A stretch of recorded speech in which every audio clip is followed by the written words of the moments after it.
Walang kabuluhan ang pakikipagkasundo ng Huda sa Ehipto.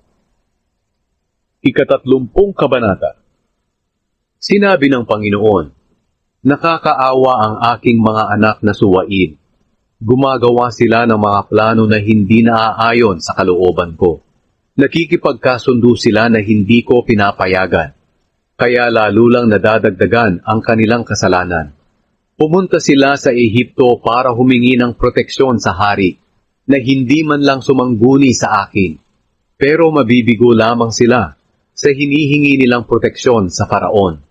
Sapagkat kahit na namumuno ang Faraon hanggang sa Zoan at Hanes, mapapahiya lang ang Huda, dahil wala namang maitutulong ang mga taga-Ehipto sa kanila, kundi kabiguan at kahihiyan. Ito ang pahayag ng Diyos tungkol sa mga hayop sa Negev. Nilakbay ng mga taga-Huda ang ilang na mahirap lakbayin, kung saan may mga leon at may mga makamandag na ahas na ang iba'y parang lumilipad.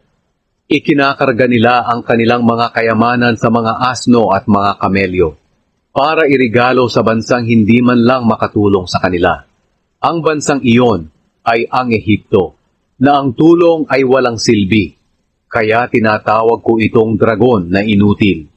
Sinabi sa akin ng Panginoon, halika, isulat mo sa aklat ang paratang ko laban sa mga taga-Israel, para lagi itong magsilbing patunay ng kasamaan nila sa darating na panahon. Sapagkat mga rebelde sila, sinungaling, at ayaw makinig sa mga aral ko. Sinabi nila sa mga propeta, huwag na ninyong sabihin sa amin ang tungkol sa mga pahayag ng Diyos sa inyo. Huwag na ninyong sabihin sa amin ang tama.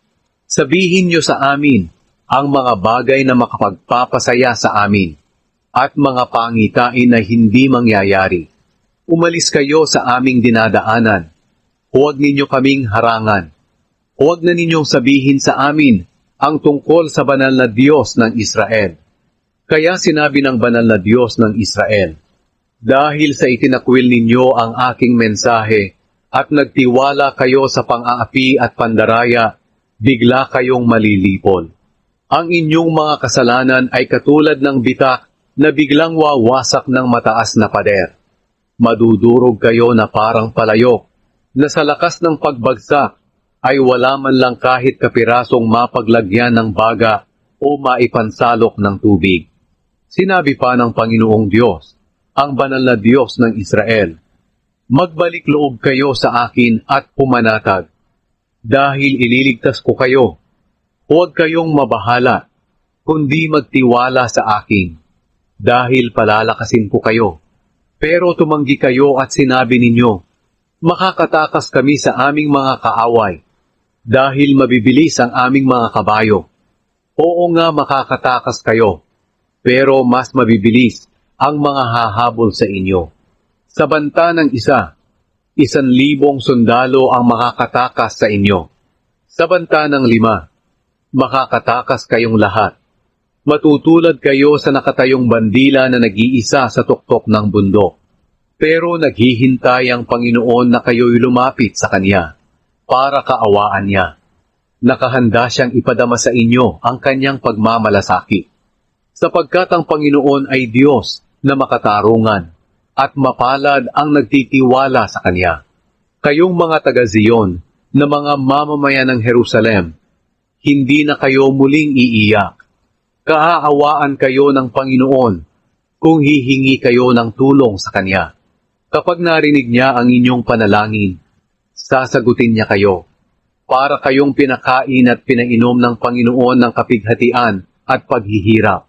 Pero kahit na ginawa Niya ito sa inyo, Siya na guro ninyo ay hindi magtatago sa inyo.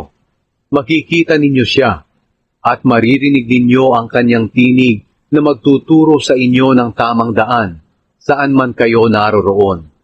Ituring na ninyong marumi ang inyong mga Diyos-Diyosang gawa sa pilak at ginto. Itapon nyo na parang napakaruming basahan, at sabihin, ayaw ko nang makita kayo.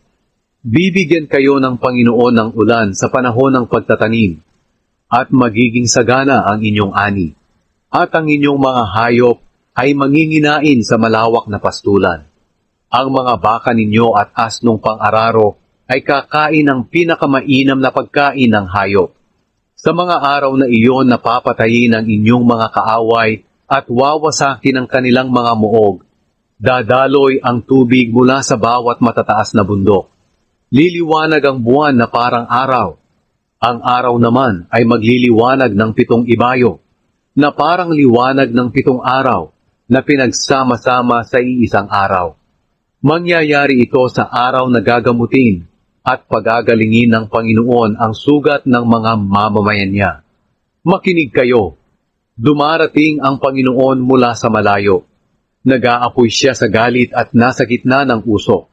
Ang mga labi niyang nanginginig sa galit ay parang nagliliyab na apoy.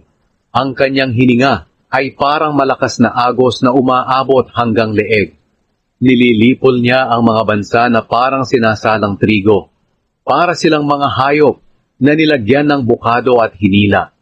Pero kayong mga mamamayan ng Diyos ay aawit, katulad ng ginagawa ninyo sa gabi ng pista ng pagpaparangal sa Panginoon. Magagalak kayo, katulad ng taong nagmamartsa sa tunog ng plauta, habang naglalakad patungo sa bundok ng Panginoon para sambahin siya, ang bato na kanlungan ng Israel. Ipaparinig ng Panginoon ang nakakapangilabot niyang tinig, at ipapakita niya ang kanyang kamay na handa ng magparusa sa tindi ng kanyang galit. Sasabayan ito ng nagliliyab na apoy, biglang pagbuhos ng ulan, pagkulog at pagkidlat, at pag-ulan ng yelo na parang mga bato. Tiyak na matatakot ang mga taga-Assyria kapag narinig nila ang tinig ng Panginoon na magpaparusa sa kanila. Lulusubin niya sila, at sa bawat hampas ng Panginoon sa kanila, sasabay ito sa tunog ng tamburin at alpa. Matagal nang nakahanda ang lugar na pagsusunugan sa hari ng Assyria. Maluwang ito at malalim, at handa na ang napakaraming panggatong. Ang hininga ng Panginoon na parang nagniningas na asupre, ang magpapaningas ng mga panggatong.